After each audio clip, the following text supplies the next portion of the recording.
Good morning.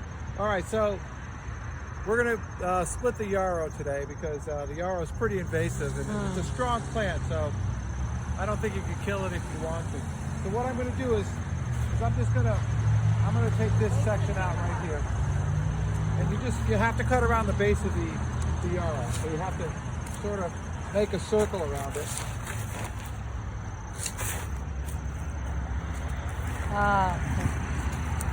Oops, I want to go down here now.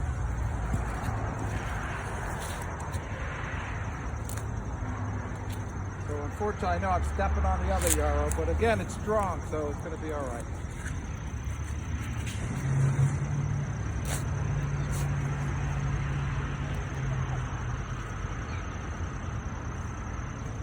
And I think I'll be able to pop it out on the next one.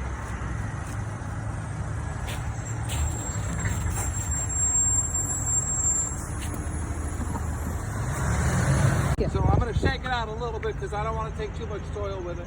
Okay, we'll shake it out.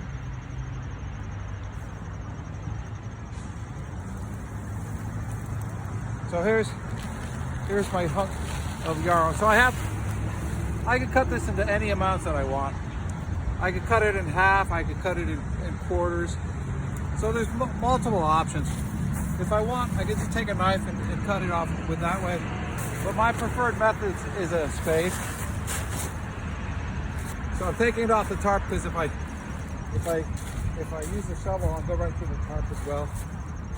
So I'll start by cutting it in half. So I kind of clear the plants. So I'm just going to step on it.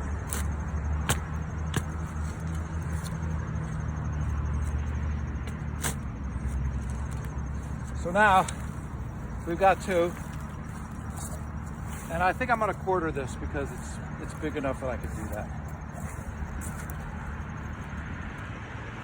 So sort of splitting it so I don't.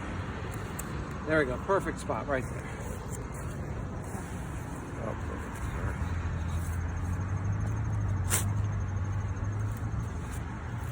And here we go. We got some soil in the bottom of a pot.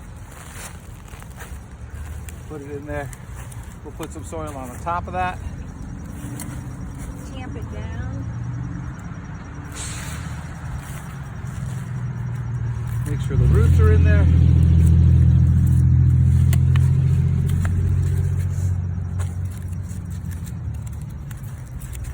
So when we're finished with this, we'll water it and we're going to put it in shade because if we leave it in the sun, it's going to get shot. So one down, looks like 40 to go. All right. We're going to write its name on a stick. This is Yarrow and it's pink. It will grow about 15 to 18 inches high. And we're going to put the stick in here so we know who he is in the spring.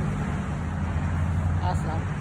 So as you see, we've cut that one plant into four. We've divided it. So the next thing we have to do is we have to be careful about wintering this over. In the spring, it's easier to divide. But in the fall, you have to take care of these for the winter. And there's a couple schools of thought. But what you could do is you could take the plant and bury it in the ground, in the pot. It's important. If you leave it by itself, it's pretty vulnerable if you leave it out to the elements.